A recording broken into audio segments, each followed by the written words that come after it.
یہ دعویٰ کرنے کی پوزیشن میں نہیں ہے کہ وہ کہیں کہ جی یہ تو عالمی مسلمہ بن چکا ہے کہ یہ کام تو مثال کے طور پہ یا جو معروفات اللہ نے آپ کی فطرت میں ڈال دیے تو انسان کی فطرت مسک بھی ہوتی ہے، انسان فطرت کے علاؤ کو بجھا بھی دیتا ہے، لیکن انسانیت کا مشترکہ ضمیر اور استقراء ہمیں یہ بتاتا ہے کہ اس طرح کے معاملات میں اگر کہیں کوئی اختلاف انحراف ہو رہا ہے تو خود وقت کے ساتھ ساتھ انسانیت اس کو اگل کے پھینک دے گی۔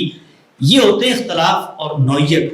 آخری بات میں سوال کے جواب میں عرض کرتا ہوں، آپ میں سے جب کوئی آدمی کسی اختلاف کے بارے میں، اختلاف کو سلجھانا کیسے، علماء کی مجلس میں جاتا ہے اور ان سے یہ پوچھتا ہے کہ جی یہ مجھے اختلاف نظر آ رہا ہے اس معاملے میں، مجھے آپ سمجھائیں، تو میں 1 منٹ میں آپ کو 5 وہ ٹولز بتاتا ہوں جن کو اگر آپ اپنائیں گے تو آپ بہت آسانی سے صحیح نتیجے تک پہنچ جائیں گے۔ پہلا ٹول یہ ہے کہ قرآن مجید اور انسانی عقل انسان کو یہ بات باور کرواتی ہے کہ جب کسی ٹیکسٹ کو سمجھنا ہے تو اس کے اندر کوئی شخص لینگویج سے اوپر اٹھ کے بات نہیں کر سکتا۔ لینگویج کے کچھ یونیورسل پروٹوکولز ہیں، ہمارے استاد جناب رامدی صاحب اس کو ایک جملے میں بیان کرتے ہیں کہ زبان نطق ہے، جیسے بولی جاتی ہے، منطق نہیں ہے۔ تو اب قرآن کی کوئی آیت پڑھ کے آدمی اس میں سے تصور برآمد کر رہا ہے وحدت الوجود کا منطقی انداز میں، تو آپ نے ایک سوال کرنا ہے، یہ ایک زبان کے اندر ہے، مجھے زبان میں بتائیے کیا یہ بات اسی طرح کہی جاتی ہے یا نہیں کہی جاتی۔ کامن سینس کی بات ہے۔ ہم مذہب کے معاملے میں جس چیز کا سب سے کم استعمال کرتے ہیں وہ کامن سینس ہے۔ مذہب ہمیں مل گیا ہے، ہم اس چیز میں کامن سینس کا استعمال نہیں کر رہے کہ مذہب کہاں ہے، مذہب مل چکا ہے، وہ موجود ہے، ٹیکسٹ میں موجود ہے، وہ اپنی ہسٹری میں موجود ہے، اپنے ٹریڈیشن میں موجود ہے، اس کو سمجھنے کا کام ہے جو ہم کامن سینس کی بنیاد پہ کریں گے۔ تو پہلا ٹول یہ ہے کہ زبان کو زبان کے طریقے پہ سمجھیں گے آپ۔ دوسرا ٹول یہ ہے کہ قرآن مجید نے ہمیں یہ بتا دیا ہے کہ جن چیزوں کو اللہ تعالیٰ نے آپ تک پہنچانا تھا اس کو بہت کلیئرٹی سے پہنچا دیا ہے، اور کچھ چیزیں ایسی ہیں جو آپ کے علم میں نہیں آ سکتی۔ انسان کے علم میں کیوں نہیں آ سکتی؟ اس لیے کہ انسان کا علم بیس کرتا ہے مثالوں پر، مطالعے پر۔ میں اگر کسی چیز کو جانتا ہوں تو اس پہ قیاس کرتا ہوں۔ اللہ تعالیٰ اپنے بارے میں کہتے ہیں لیس کمثلہ شیء، میری طرح کی تو کوئی شخصیت ہی نہیں ہے۔ تو اب جتنی بات بتا دی گئی ہے اتنی بات پر رہنا ہے، اس کو کہتے ہیں محکمات، اور اس کے مقابلے میں متشابہات۔ تو آپ اگر متشابہات کے در پہ ہو جائیں، آپ نے دیکھا ہوگا کہ ہماری امت میں پوری کی پوری اختلاف کے سلاسل ہیں جو یہ کہتے ہیں کہ تم کشف کرو، مراقبہ کرو، چلہ کرو، اس کے بعد سیر باطن ہوگی، پھر فنا فی الشیخ ہو، پھر فنا فی الرسول ہو، پھر فنا فی اللہ ہو، پھر تم سلوک کی منازل سے گزرو گے اور اللہ کا تمہیں دیدار ہو جائے گا، معاہدہ ہو جائے گا۔ قرآن مجید یہ بتاتا ہے کہ اے انسان اپنے حدود علم کو پہچان، تمہیں جتنی بات بتائی گئی ہے وہ تمہارے علم کے لحاظ سے۔ ہمارے استاد کے استاد جملہ فرمایا کرتے تھے کہ علم صرف جان لینے کا نام نہیں بلکہ علم اس چیز کا بھی نام ہے کہ میں جانوں کہ کیا میں نہیں جان سکتا۔ تو انسان اپنے حدود علم میں رہے، یہ دوسری چیز ہے۔ تیسری چیز یہ ہے علم اور عقل اور کامن سینس کے جو مسلمات ہوتے ہیں وہ کبھی بھی ٹیکسٹ میں بیان نہیں ہوتے۔ آپ نے دیکھا ہوگا آج کل لوگ قرآن مجید کی انٹرپریٹیشنز کرتے ہیں اور کہتے ہیں کہ بھئی اس کے اندر تو بنی اسماعیل کا کہیں ذکر ہی نہیں ہوا، اس کے اندر جو کہا جا رہا ہے مکہ تو یہ تو پیٹرا کا شہر ہے۔ انسانیت اسٹیبلش ہسٹری کے فیکٹس کو یونیورسلی کنورٹ کر رہی ہے، اس طرح اس چیزوں کی کوئی اہمیت نہیں ہوتی۔ چوتھی چیز یہ ہے کہ اللہ کے پیغمبر اور اس کے صحابہ کی جو رپورٹنگز ہم تک پہنچیں گی وہ قرآن مجید کے 4 کارنرز میں رکھ کے سمجھی جائیں گی۔ اور پانچویں چیز یہ ہے کہ دین کے معاملے میں کسی چیز کو قرآن اور سنت کے علاوہ اگر آپ سورس کی حیثیت دیتے ہیں تو آپ گمراہی کی طرف چلے جائیں گے۔ تو میں خلاصہ کرتا ہوں اپنی بات کا، فطرت، قرآن اور سنت، اس سے دین ملتا ہے ہمیں۔ اختلاف کی نوعیت کیا ہوتی ہے یہ میں نے واضح کر دی۔ جب اختلاف ہو جاتا ہے تو اس کو سلجھانے کا بہت سادہ طریقہ ہے، قرآن مجید کا ترجمہ لیں، ایک طرف سے پڑھنا شروع کریں، آخر تک جائیں گے، چند اختلافات سامنے آئیں گے، نمائندہ اہل علم کی آراء کو پڑھیں۔ پڑھنے کے لیے 5 ٹولز ہیں، جس کی رائے ان ٹولز پر پوری اترے آپ عمل کر لیں۔ اور میں آپ کو یہ بھی بتا دوں اگر آپ غلط ہوں گے تو اللہ تعالیٰ کہتا ہے کہ لِيَبْلُوَكُمْ فِي مَا آتَاكُمْ، اس دنیا میں تمہارا امتحان تمہارے علم کی رعایت سے ہے۔ اگر تم غلط ہو اپنے نتیجے میں تب بھی تمہیں صدق دل سے اس پر عمل درآمد کرنا ہے۔ اور اگر تم نے اس پر عمل درآمد کیا تو اللہ کے ہاں تم انشاءاللہ مقبول بندوں میں شمار ہوگی. آپ کو حیرت ہوگی کہ صحابہ اکرام نے ایک باب کے اندر غلط اجتہاد کر لیا, غلط رائے اپنائی, خود قرآن مجید نے اس کو بتایا ہے. قرآن نے کہا یہ رائے بھی ٹھیک نہیں تھی, لیکن پھر اس پہ عمل نہیں کیا. تو قرآن مجید نے کیا کہا, کنتم تختارون انفسکم, غلط رائے پہنچ گئی تھی, ضمیر کی آواز پہ لگتا ہے کہو. تو ہمارے یہاں جو اصل مسئلہ ہوتا ہے, ہمیں یہ پتہ ہوتا ہے کہ یہ رائے غلط ہے لیکن ہم اس پر عمل کر رہے ہوتے ہیں, اور ہمیں پتہ ہوتا ہے یہ رائے صحیح ہے لیکن ہم اس کو بیان کرنے سے ڈر رہے ہوتے ہیں. دین محکم ہے, واضح ہے, بین ہے. یہ ہم لوگ ہیں جو دین کی ہدایت کے اوپر پردہ ڈالتے ہیں. ایبسلیوٹلی, تھینک یو سو مچ. اس میں اپنی بھی ایک دو پوائنٹس شیئر کرنا چاہتا ہوں کہ غامدی صاحب کے ہاں ایک بات بہت کلیئرٹی سے مجھے ملی, جو میں ہر جگہ یہی بیان کرتا ہوں کہ دین کے معاملے میں وہ شخصیت جن سے قیامت تک ڈس ایگری نہیں کیا جا سکتا, وہ آخری شخصیت حضور اکرم صلی اللہ علیہ وسلم کی ذات. اب قیامت تک کوئی بڑے سے بڑا عالم ہے, کوئی بڑے سے بڑا اسکالر ہے, کوئی بڑے سے بڑا نیک آدمی ہے, دین کے معاملے میں جب وہ کوئی بات کریں گے تو ہمارے پاس یہ فریڈم ہے کہ ہم ان کی بات سے اختلاف بھی کر سکتے ہیں, ایگری بھی کر سکتے ہیں, یہ بھی کہہ سکتے ہیں کہ یار اس آدمی کی مجھے 3 باتیں ٹھیک لگ رہی ہیں اور 5 باتیں غلط لگ رہی ہیں. تو قیامت تک ہمارے پاس یہ فریڈم ہے. تو نیسیسری نہیں ہے کہ آپ کسی ایک بندے کی بات مانیں تو پوری کی پوری ہی ماننی پڑے گی, یا اگر ایک بات سے اختلاف تو سارے کا سارا ریجیکٹ کرنا پڑے گا. اور دوسری چیز آپ نے بالکل رائٹلی پوائنٹ آؤٹ کی کہ قرآن کریم میں یہ اصول بالکل کلیئرٹی سے اللہ تعالیٰ نے بیان کیا ہے. غلطی کروں تو مجھے کلیریفائی کر دیجیے گا کہ دین کے معاملے یہ قوم غلطی پہ کلیریفیکیشن قبول نہیں کرتی, معاف نہیں کرتی. نہیں کرتی ہے, ہماری بڑی زبردست قوم ہے. کہ قرآن کا یہ اصول بہت کلیئر ہے کہ دین کے معاملے میں اگر صدقے دل سے, سنسیئرٹی سے غلطی کر گئے علم کے معاملے میں, ایز لانگ ایز سنسیئر ہے, قلب سلیم ہے, تو پھر اللہ تعالیٰ معاف کر دیں. بلکہ آپ کی غلطی کے اوپر بھی آپ کو ایک ثواب دے دیں گے, تو اس لیے گھبرائیں نہ. اور ایک اور چیز بڑی امپورٹنٹ آپ نے ہائی لائٹ کی, ویری امپورٹنٹ, کہ دین کے معاملے میں جس چیز کو آپ سنسیئرلی دین مان رہے ہیں, پھر اللہ کا واسطہ اس پہ عمل ضرور کریں.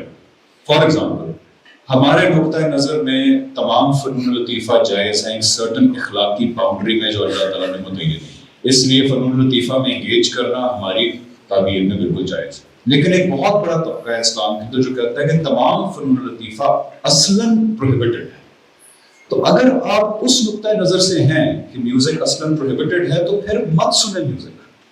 اگر آپ یہ مانتے ہوئے کہ میوزک اللہ تعالیٰ نے منع کیا ہے میوزیکل انسٹرومنٹس, اور پھر آپ سنیں گے آپ بہت بڑے گناہ کے مرتکب ہو رہے ہیں. کہ میں ٹھیک کہہ رہا ہوں؟ بالکل ایسے. ہماری دین کی تعبیر میں چہرے کا پردہ, سر کا پردہ ایک بہت زبردست چیز ہے. اللہ تعالیٰ اس کے بہت براؤنی پوائنٹس دیں گے, لیکن ہماری انٹرپریٹیشن میں وہ آبلیگیٹری نہیں ہے.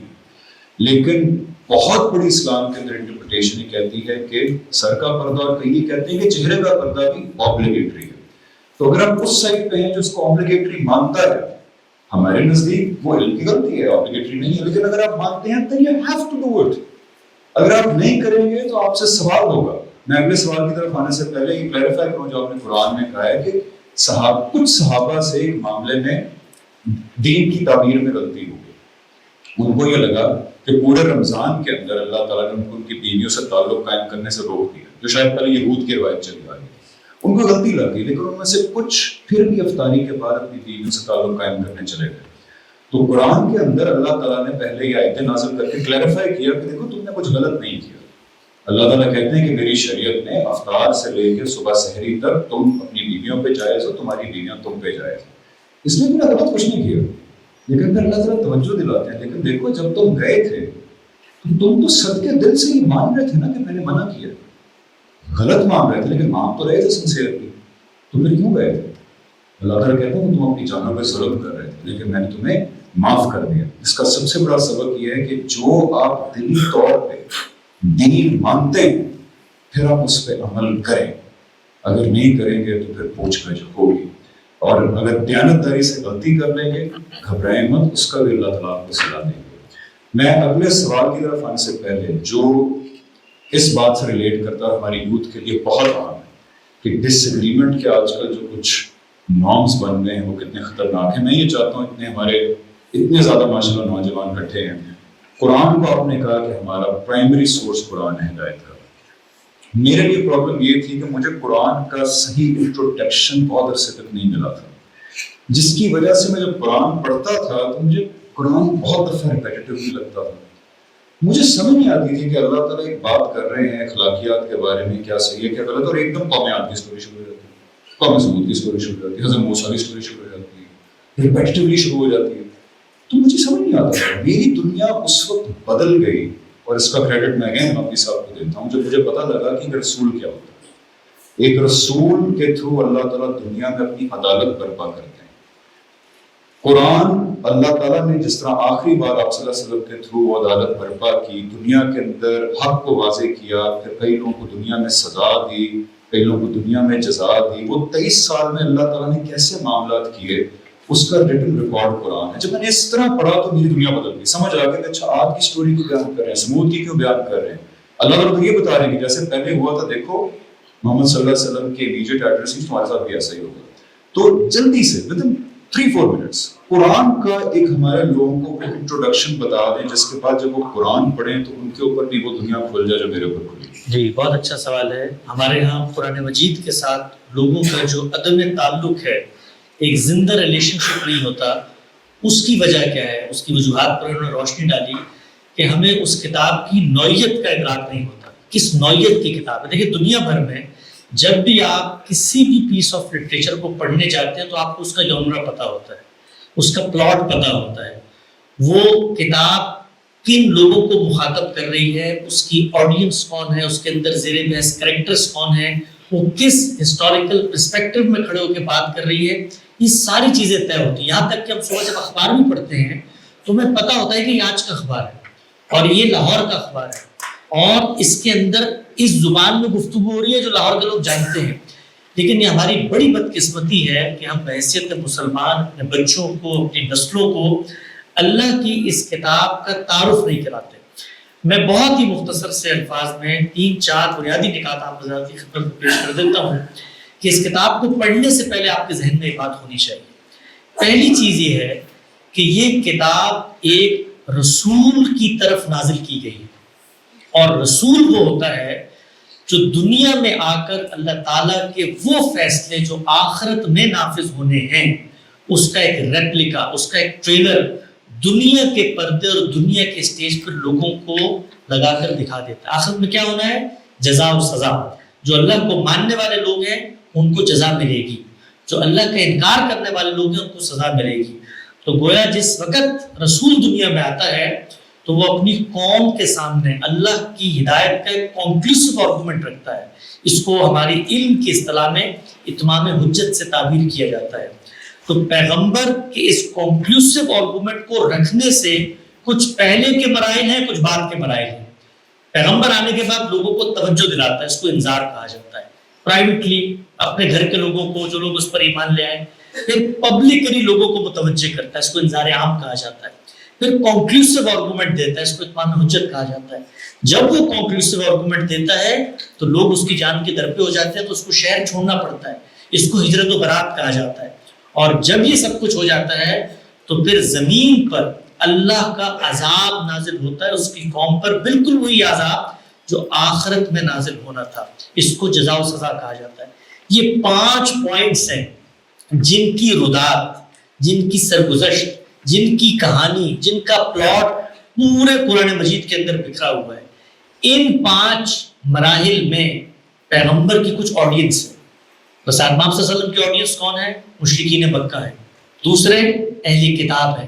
تیسرے اس جزیرہ نما عرب سے باہر رہنے والی اقوام ہے. ان 3 لوگوں کے ساتھ پیغمبر گفتگو کرتا ہے. اور جب پیغمبر گفتگو کرتا ہے تو یہ بات ذہن میں رکھے، جیسے میں نے عرض کی تھی کہ وہ کوئی نیا دین لے کر نہیں آیا. تو جو دین اس سے پیچھے موجود ہے، اسلام رسالت امام صلی اللہ علیہ وسلم سے شروع نہیں ہوتا. آپ اسلام کے پہلے نہیں بلکہ آخری پیغمبر ہیں. تو پیغمبر ان قوموں کو جو ان کی امیڈیٹ آڈینس ہیں ان کے مانے جانے ہوئے بلیفز کی طرف توجہ دلاتا ہے.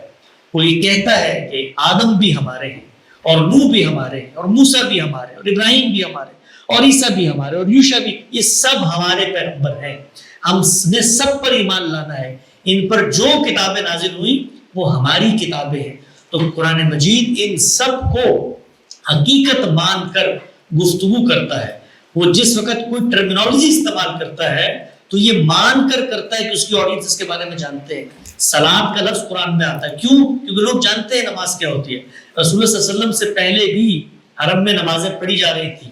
خود قرآن مجید نے کہا وَيْلٌ لِّلْمُصَلِّينَ، بربادی ہے حرم کے پروت نمازیوں کے لیے. نمازیں پڑھی جا رہی تھی، حج کیا جا رہا تھا، روزے رکھے جا رہے تھے. خود قرآن مجید نے بتایا کہ روزے تم پر فرض کیے گئے جیسے کہ تم سے پچھلی امتوں پر فرض. قربانی ہوتی تھی وہاں پہ.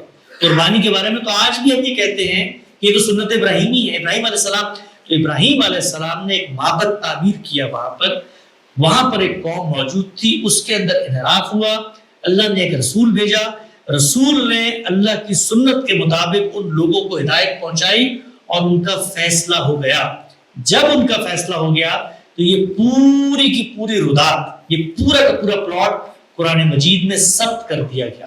اب میں قرآن مجید کا جب مطالعہ کرتا ہوں تو مطالعے سے پہلے اس چیز پر ایمان لاتا ہوں کہ اللہ کی سچی کتاب ہے. جب میں مطمئن ہو جاتا ہوں تو اب میں اس کو پڑھنا شروع کرتا ہوں. اس میں 3 نوعیت کے احکامات ہیں. کچھ احکامات وہ ہیں جو رسولوں کے ساتھ خاص تھے، تو مجھے قرآن مجید کو پڑھتے ہوئے ہمیشہ اس بات پر متنبہ رہنا ہے کہ رسول تو فیصلہ کرتے ہیں عذاب دینے کا، میں نہیں کر سکتا. جس طرح رسول کے بارے میں اللہ نے کہا ہے کہ فتہجد بھی نافلۃ لک، تم نے 6 نمازیں پڑھنی ہے، تہجد کی نماز تم پر فرض ہے، مجھ پہ نہیں ہے. رسول کے بارے میں کچھ خاص احکامات ہیں. تو ہر قاری کے سامنے یہ بات ہونی چاہیے کہ یہ اللہ تعالیٰ اس کے پیغمبر کے ساتھ خاص قوانین ہیں. دوسری نوعیت کے احکامات وہ ہیں جو پیغمبر کی قوم کو دیے جاتے ہیں. جب پیغمبر رخصت ہو جاتا ہے تو اب قیامت تک اللہ تعالیٰ نے ختم نبوت کے بعد دین پہنچانے کی ذمہ داری پیغمبر کی قوم بنی اسماعیل کی لگا دی ہے. کچھ اس سے خاص احکامات تھے. اور تیسری نوعیت کے وہ احکامات ہیں جو حقیقت پر مبنی ہیں. وہ بنی اسماعیل کے لیے بھی اس طرح تھے جس طرح آج میرے لیے ہیں. مثال کے طور پہ بنی اسماعیل بھی اللہ کے بندے تھے نا، انہوں نے بھی نماز پڑھنی تھی. عبد المعبود کے تعلق میں یہ مراسم عبودیت اور پرستش کے بظاہر اللہ نے طے کر دیے، تو وہ میرے لیے بھی لازم ہے. اس پس منظر میں جب آپ اللہ کی کتاب کو پڑھیں گے تو آپ کبھی بھی متنفر نہیں ہوں گے، گمراہ نہیں ہوں گے. کبھی آپ کے دل میں یہ نہیں آئے گا کہ ایک ہی بات دہرائی جا رہی ہے، اس لیے کہ ہر جگہ جہاں بات دہرائی جا رہی ہے اس کے پیچھے ایک مقصدیت ہے، اس کے پیچھے ایک علت ہے. تھینک یو سو مچ. اور یہ پوائنٹ اس لیے بڑا امپورٹنٹ تھا کہ اس میں میری زندگی بدل گئی تھی. میں آخری سوال کی طرف آؤں گا اور پھر آپ کی طرف میں سوال جواب لے کے آؤں گا. لیکن اس سے پہلے قرآن کی انٹروڈکشن کے بارے میں اپنی ایک تھوڑی سی تھاٹ شیئر کر دوں، کیونکہ میرے لیے بہت بڑی بات تھی جب مجھے پتہ لگا کہ رسول کیا ہوتا ہے. جس طرح حسن بھائی نے فرمایا کہ قرآن ان 23 سالوں کے ایونٹس کا ریٹن ریکارڈ ہے جو آپ صلی اللہ علیہ وسلم کے ساتھ عرب کے اندر ہوئے. اللہ تعالیٰ اس میں خود نریٹ کر رہے ہیں آپ کو کہ حضور صلی اللہ علیہ وسلم کے تھرو اللہ تعالیٰ نے مشرکین کو کیا کہا، کرسچنس کو کیا کہا، جیوز کو کیا کہا، پھر جنگوں کی نوعیت ہوئی تو اس کے اندر اللہ تعالیٰ نے کیا اسٹریٹجی سامنے رکھی. یہ بات کہ رسول کے تھرو دنیا کے اندر اللہ تعالیٰ اپنی عدالت لگاتے ہیں، سزا اور جزا دنیا میں برپا کر کے دکھاتے ہیں، یہ میرے لیے اللہ تعالیٰ کے ہونے کا اور قیامت کے ہونے کا سب سے بڑا ثبوت بن گیا. ذرا تھوڑی دیر کے لیے امیجن کریں، تھوڑی دیر تصور کرتے کہ ایک عرب کا صحرا ہے جس کے اندر ایسے لوگ رہتے ہیں جن کی دنیا میں کوئی سگنیفیکنس نہیں ہے. آپ کو پتا ہے الیگزینڈر دا گریٹ بھی آیا، وہ بھی عرب کی طرف نہیں گیا کیونکہ یہ بالکل ایک وہ تھی، کچی بستیاں تھیں، کوئی سگنیفیکنس نہیں تھی. اوپر بھی بیزنٹائن ایمپائر تھی اور پرشین ایمپائر تھی، وہ آپس میں لڑتے رہتے تھے، نیچے کوئی بھی نہیں جاتا تھا عرب کی طرف کیونکہ ایک وہ تھا علاقہ. جیسے یہاں پہ کون سا علاقہ ہے جو سب سے راہ ہوا علاقہ جہاں کبھی نہ جاتے ہو، کون سا علاقہ ہے؟ کچے کا علاقہ. کچے کا علاقہ. ٹوبا ٹیکسنگ کس نے کہا ہے؟ آپ لکھتے ہو خاص دشمنی ہے ٹوبا ٹیکسنگ. اچھا آپ کے دوست ٹوبا ٹیکسنگ تھے. آپ کہاں سے؟ آپ کا تعلق کہاں سے؟ ہزارہ سے. لیکن یہ ہزارہ جیسا کوئی علاقہ جہاں پہ کسی کے جانے کا دل نہ کرتا، اس طرح کا علاقہ تھا عرب. کوئی اکنامک سگنیفیکنس نہیں ہے، کوئی ملٹری کچھ بھی نہیں پتا، صرف تلواریں اور کیملز ہوتے تھے. وہاں پہ آ کے ایک شخص یہ کلیم کرتا ہے کہ دیکھیں میں اللہ کا رسول ہوں. اور اس شخص کی کوئی ملٹری بیک گراؤنڈ نہیں ہے، کوئی پولیٹیکل بیک گراؤنڈ نہیں ہے، کوئی ریلیجس بیک گراؤنڈ بھی نہیں ہے. وہ آگے کلیم کرتا ہے کہ مجھ سے اللہ تعالیٰ نے رابطہ کیا ہے، میں اللہ تعالیٰ کا رسول ہوں. اور رسول کا مطلب یہ ہے کہ اللہ تعالیٰ رسول کے تھرو دنیا میں عدالت لگاتے ہیں. حضرت نوح اہل رسول سے ان کے تھرو لگائی، اس کے بعد حضرت ابراہیم کی لائن کے اندر قوم کے اندر بہت رسول ہے. اس سے پہلے حضرت ابراہیم کی قوم سے پہلے پوری دنیا میں رسول آتے رہے, اور پھر اللہ تعالیٰ نے حضرت ابراہیم کی بلڈ لائن میں خاص کر دی رسالت, اور وہ آگے یہی کرتے رہے اپنی قوم کہ جو حق اللہ کے تھرو, اللہ رسول کے تھرو واضح کرے گا, پھر جو حق کو مانے گا اس کو دنیا میں اقتدار دیا جائے گا, اور جو نہیں مانے گا اس کو دنیا کے اندر نست و نابود کر دیا جائے گا. 23 سال کے اندر ایگزیکٹلی ورڈ ٹو ورڈ یہ باتیں بالکل درست ثابت ہوتی ہیں, اور اس کا ریٹن ریکارڈ قرآن کے اندر موجود ہے. یہ میری بہت بڑی دلیل تھی یہ ماننے کی کہ آپ صلی اللہ علیہ وسلم شاید بالکل ٹھیک کہہ رہے تھے, یہ انسانی کام نہیں تھا. ایون جو گریٹ ایمپررز ہیں, الیگزینڈر دا گریٹ ہیں, چنگیز خان ہیں, ان کی بھی تاریخ میں ایک ہسٹری ہوتی ہے ایوولوشن کی, ملٹری ایوولوشن ہوتی ہے, پولیٹیکل ایوولوشن ہوتی ہے. حضور صلی اللہ علیہ وسلم کے چکر میں کوئی ایوولوشن نہیں تھی, یکدم ایک کلیم, اور وہ کلیم پرفیکٹلی فلفل ہوا. سو اس کو ذرا ذہن میں رکھ کے قرآن پڑھیے گا, انشاءاللہ ہوپفلی آپ کی ایک نئی دنیا کھلے گی. لاسٹ کوسچن حسن بھائی, پھر میں چاہوں گا آڈینس کی طرف آئیں. اختلاف جو ہے ہم نے جیسے پہلے ہائی لائٹ کیا, اس میں چاہوں گا ذرا تفصیلاً بات کریں. یہ بہت اہم موضوع ہے آج کل, خاص طور پہ ہماری یوتھ کے حوالے سے. اختلاف آج بھی ہے, پہلے بھی تھا, قیامت تک رہے گا دین کے معاملے. لیکن اب ہم یہ دیکھتے ہیں ایک ایسے دور میں جب یوٹیوب کے اوپر بہت سارے اسپیکرز ہیں جو دین کے بارے میں بات کرتے ہیں, تو جب وہ اختلاف کرتے ہیں تو جس سے اختلاف کر رہے ہیں, ایک تو اس کی بات کو صحیح طرح پریزنٹ نہیں کرتے آپ کے سامنے, اور جس سے وہ اختلاف کر رہے ہوتے ہیں اس سے اختلاف کو اتنے سٹیپ آگے لے جاتے ہیں جہاں پہ ان کی نیتوں کو کوشچن کرنا شروع ہو جاتے ہیں, جہاں پہ ان پہ الزامات لگانا شروع ہو جاتے ہیں کہ وہ شخص یہ اس لیے کر رہا ہے کیونکہ وہ لوگوں کو دجل دے رہا ہے, وہ لوگوں سے جھوٹ بول رہا ہے. محرکات پہ حملہ آور ہونا شروع ہو جاتے ہیں, کیریکٹر اسیسینیشن کرنا شروع ہو جاتے ہیں. یہ رویے ایک تو دنیاوی لحاظ سے کس قدر انتشار کا باعث بنتے ہیں, لیکن اس سے امپورٹنٹ بات دینی لحاظ سے کتنا بڑا گناہ ہے کہ آپ کس سے اختلاف کریں لیکن اس کی نیت پہ حملہ آور ہو, کیریکٹر پہ حملہ آور ہو, محرکات پہ حملہ آور ہو. اختلافات کے ذرا آداب پلیز آج ہمارے نوجوانوں کو.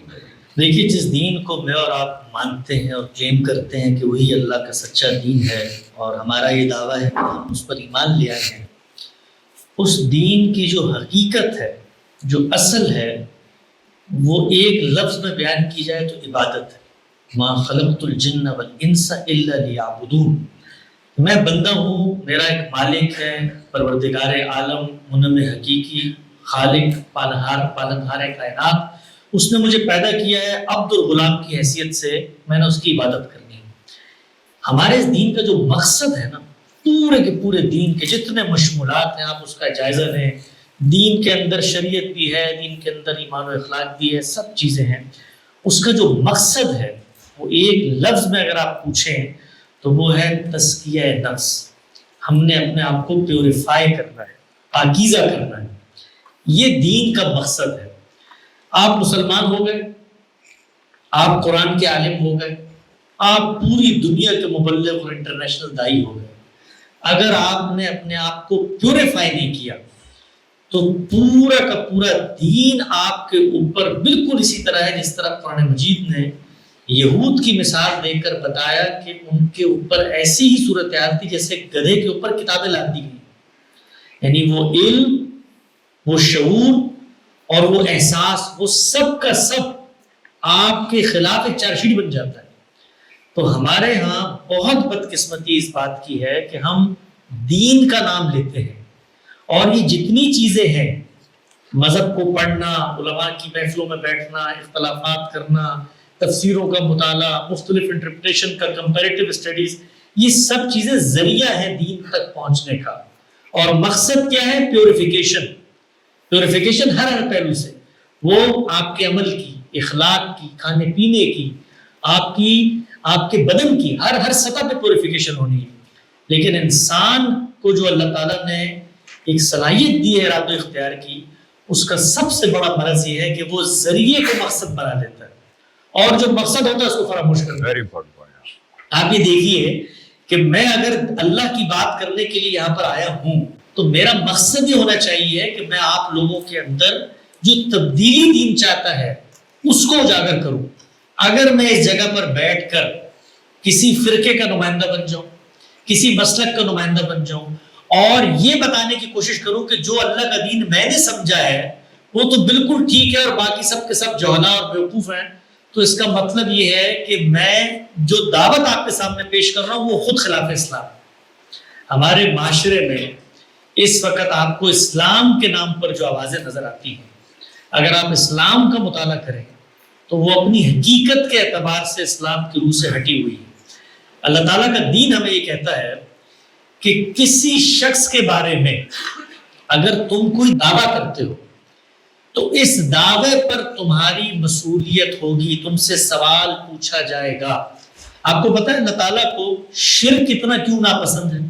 اکثر لوگ یہ سوال کرتے ہیں نا کہ یار اللہ تو اتنے بے نیاز ہیں، اللہ تو اتنے غفور و رحیم ہیں، یہ اپنے معاملے میں اتنی سختی کیوں ہو گئی کہ کہتے ہیں کہ سب جرائم معاف ہو جائیں گے، شرک معاف نہیں ہو سکتا؟ کیوں؟ اس لیے کہ شرک کوئی مذہبی جرم نہیں ہے، شرک ایک اخلاقی جرم ہے۔ جب میں اللہ کے بارے میں یہ دعویٰ کر رہا ہوتا ہوں کہ اس نے اپنے سبارڈینیٹس، اس نے اپنے مددگار، اس نے اپنے ساجی بنا لیے ہیں، تو یہ حقیقت میں جھوٹ ہوتا ہے۔ اور اللہ تعالیٰ یہ کہتے ہو کہ تم جھوٹ کس کے بارے میں بول رہے ہو؟ عالم کے پروردگار کے بارے میں بول رہے ہو۔ تو ہمیں دین یہ بتاتا ہے کہ ہم جب کسی شخص کے بارے میں زبان کھولیں گے تو ہمیں یہ شعور رہنا چاہیے کہ ہم نے اس کا جواب دینا ہے۔ اختلافات دنیا میں ہوتے تھے، ہوتے ہیں اور ہوتے رہیں گے، یہ کبھی ختم نہیں ہو سکتے۔ ہمیں بھی یہ حق ہے کہ ہم کسی نقطہ نظر سے اپنے اختلاف کا اظہار کریں، لیکن تین چیزیں جس کو آپ نے ملحوظ خاطر رکھنا ہے اختلاف کرتے ہیں۔ پہلی چیز یہ ہے کہ جس سے اختلاف کیا جا رہا ہے اس کے بارے میں دل میں ہمدردی، محبت اور یہ جذبہ ہو کہ اگر یہ ایک غلط نقطہ نظر پیش کر رہا ہے تو عین ممکن ہے کہ یہ پورے اخلاص سے اس جگہ پر پہنچا ہے۔ اس لیے کہ جس وقت ہم اپنی گفتگو میں وہ ترشی لے آتے ہیں، نوکدار جملے اور طنز اور تعریض اور لوگوں کی عیب جوئی اور ان کے فکری محرکات طے کرنا، آپ نے سنا ہوگا، اکثر آپ دیکھتے ہوں گے کہ بھئی یہ لوگ یہ رائے دے رہے ہیں اس لیے کہ مغرب کو خوش کرنا چاہتے ہیں۔ مثال کے طور پہ اس کے نتیجے میں تو انلائٹن ماڈریشن پھیل جائے گی اور اس کے نتیجے میں تو یہ ہوگا۔ یہ سب چیزیں کیا ہیں؟ بظاہر چند جملے ہوتے ہیں جو منہ سے کہہ رہے ہوتے ہیں، لیکن اپنی حقیقت میں ہم ایک شخص کے بارے میں معاشرے کو یہ پیغام دے رہے ہوتے ہیں۔ میں آپ کو ایک اہم نقطے کی بات بتاؤں، ہمارے دین میں لوگوں کی تکفیر سے منع کیا گیا کہ آپ کسی کو کافر نہیں قرار دے سکتے۔ اس طریقے سے عام طور پہ لوگ اس کو اس طرح پیش کرتے ہیں کہ جیسے ہمارا دین رواداری اور تحمل کی بات کرتا ہے۔ نہیں، جس وقت ہم کسی شخص پہ کوئی الزام لگاتے ہیں تو ہم اس کی حیثیت عرفی کو معاشرے میں مجبور کر رہے ہوتے ہیں۔ ہم یہ کہہ رہے ہوتے ہیں یہ ہماری کمیونٹی کا حصہ نہیں ہے، یہ تو دجال ہے، یہ تو گمراہ ہے، یہ تو فاسق ہے، یہ تو فاجر ہے۔ اور ہمارے ہاں یہ اصطلاحات اتنی عام بولی جاتی ہیں کہ ہمیں اس کا کبھی اندازہ ہی نہیں ہوتا۔ تو ہمارے ہاں لوگ بجائے یہ کہ احتیاطاً لوگوں کو مارجن دیں کہ یار اس کو اس بات کا پتہ نہیں ہوگا، اس نے پڑھا نہیں ہوگا، میں اس کو طریقے سے یہ کمیونیکیٹ کر دوں کہ یار یہ آپ کی رائے ہے، دیکھو اس میں ایک اور پہلو بھی ہے، آؤ مل کر اس تلاش ہم کے سفر میں ہم دونوں شامل ہو جاتے ہیں۔ ہم کبھی یہ کام نہیں کرتے۔ تو پہلا کام اختلاف کے باب میں یہ ہے، متاع درد و سوز۔ آپ اسلام صلی اللہ علیہ وسلم کی پوری دعوت کا مطالعہ کریں، پوری دعوت کا مطالعہ کریں۔ کسی ایک جگہ آپ کو یہ نہیں ملے گا کہ اللہ کے پیغمبر ان لوگوں کی نیت محرکات، ان کے اقدامات، ان کی مقدس ہستیوں، ان کے اوپر طنز تعریض کہیں نہیں ملے گا۔ کیا ملے گا؟ قرآن مجید کہتا ہے لعلک باخع نفسک، کہ آپ اپنے آپ کو رو رو کے ہلاک کر دیں گے ان کی ہدایت کے لیے، نہیں لکھی ہوئی ان کے نصیب میں ہدایت، تو اپنے آپ کو ہلاک نہ کریں۔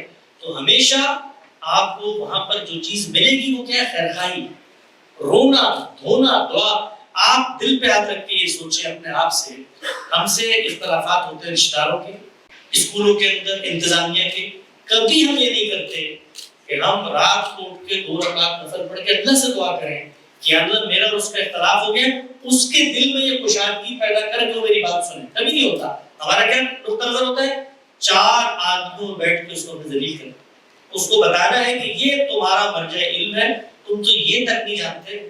آپ نے دیکھا ہوگا اس سے ہمارے یہاں مناظروں کی پوری روایت وجود پذیر ہوئی۔ میں کبھی کبھی سوچتا ہوں کہ اگر اللہ کے پیغمبر آج کے زمانے میں آ کر مذہبی علماء کے مناظروں کو دیکھ لیں تو دین کی جو سب سے پہلی ہدایت آئے گی وہ ان کے بارے میں آئے گی کہ یہ دین حرام ہے۔ کہ اس میں کیا ہو رہا ہوتا ہے کہ ایک دوسرے کو نیچا دکھانا، ایک دوسرے کی علمی شخصیات کی تخفیف کرنا، ان کی تردید کرنا، اور ایک دوسرے کو ہرانے کی نفسیات، فتح و شکست کی نفسیات۔ اختلاف اگر آپ کرنا چاہتے ہیں تو پہلی چیز یہ ہے دل میں نرمی لائیے۔ ہم سب انسان ہیں، ہم میں سے کوئی پیغمبر نہیں ہے۔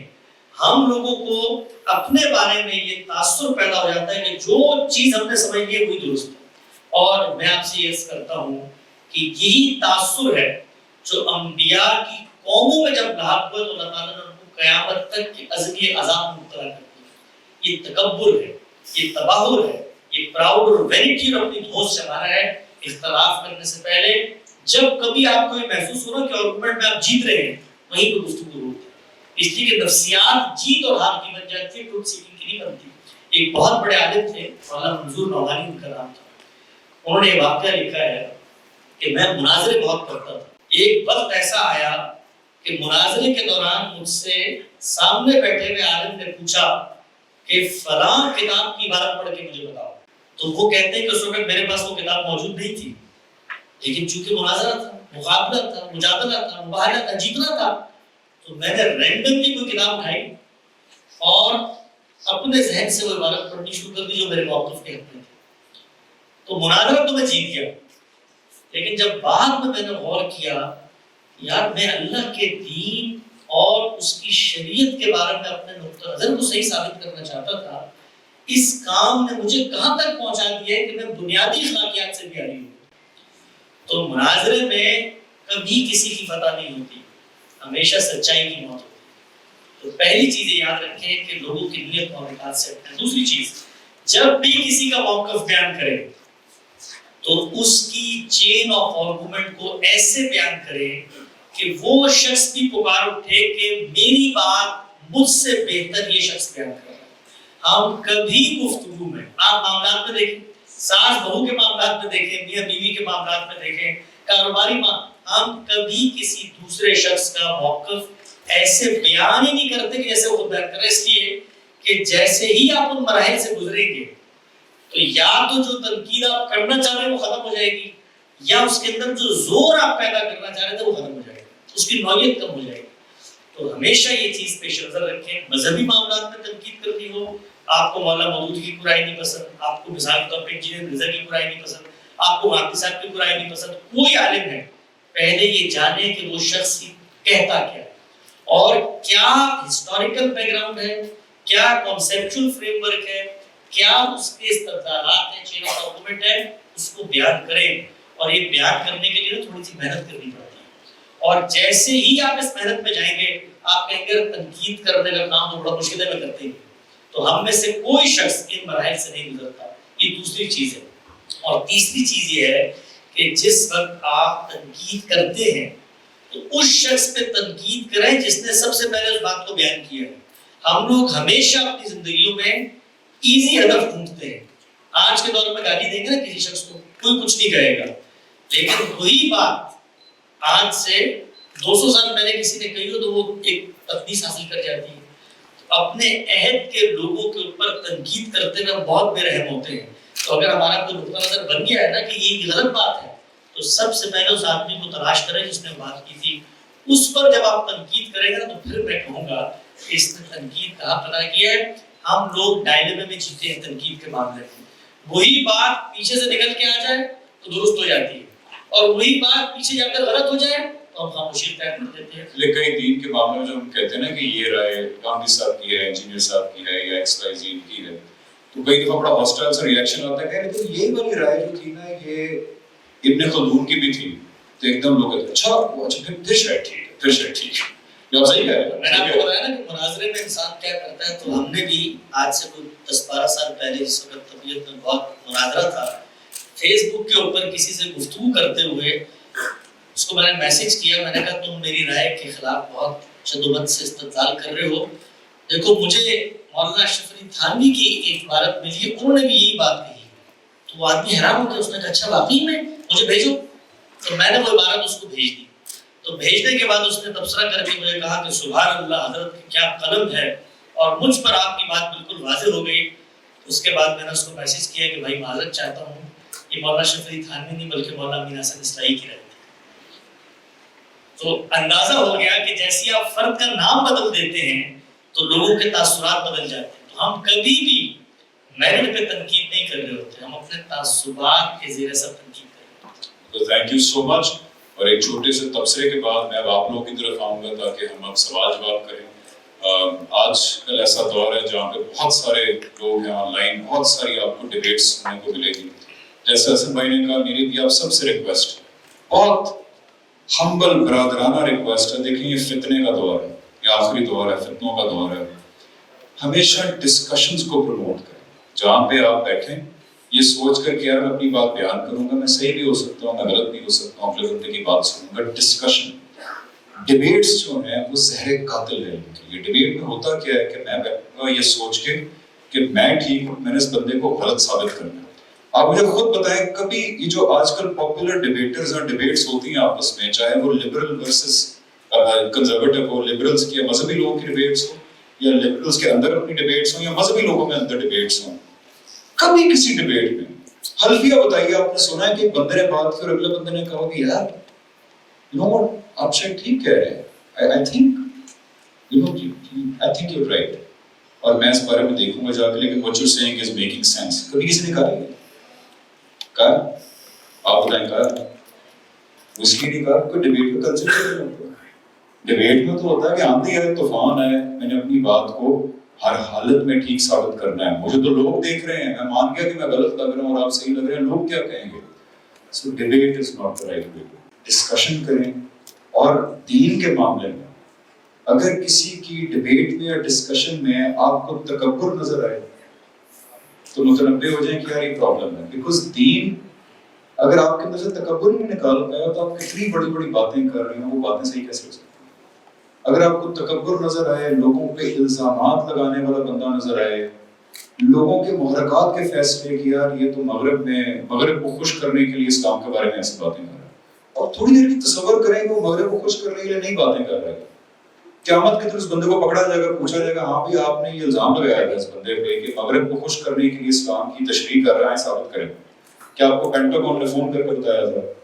کیا کسی سی آئی اے کے ساتھ ریکارڈنگ تھی آپ کے پاس, ویڈیو دیکھی تھی آپ نے؟ کیا آپ کو فون کال لنک ہوئی تھی؟ کیا کس بنیاد پہ آپ نے اتنا بڑا, آپ کو پتہ ہے قیامت کے دن کتنی ڈیٹیلڈ عدالت لگے گی.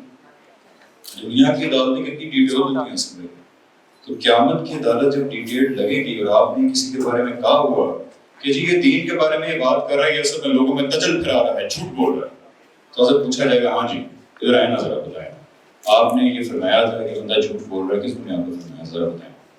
تو اس لیے آج کے دور میں میری آپ سب سے بڑی ریکویسٹ ہے ان چیزوں کے بارے میں متنبہ رہیں. کسی کے لہجے میں تکبر ہو, باتوں میں تکبر ہو, اس سے متنبہ رہیں. کوئی کسی کے اوپر اختلاف کر رہا ہے تو الزامات لگا رہا ہے, اس سے متنبہ رہیں. اور اختلافات کریں, ڈیبیٹس میں نہ پڑیں, ڈسکشنز کریں. اللہ تعالیٰ کی بھی یہی ہے, قرآن کے اندر اللہ تعالیٰ بار بار کہتے ہیں کہ دین کی بات کریں, نہایت ایسے طریقے سے کریں, خوش اسلوبی سے کریں, وزڈم کے ساتھ کریں. یہ اللہ تعالیٰ کی بھی یہی ہدایات ہیں. تھینک یو سو مچ حسن بھائی. میرے خیال ہے ہم آپس کی بورنگ باتیں بند کرتے ہیں اور ہم لوگوں کے پاس آتے ہیں. آپ لوگ یہاں پہ آئے, سو سلسلہ بار چلتے ہیں. If you have anything to say, if you have any question, any observation, میں آتا ہوں آپ کے پاس. ہاتھ کھڑا کریے, میں پھر آپ کو بتاتا جاؤں گا تو آپ آتے جائیے گا. ٹھیک, کچھ ہاتھ آلریڈی کھڑے ہو رہے ہیں. کیا ہوا؟ Hassan bhai, assalamu alaikum. So my name is Ali Haider, and sir, first of all, I want to say that I'm a huge fan of both of you, sir.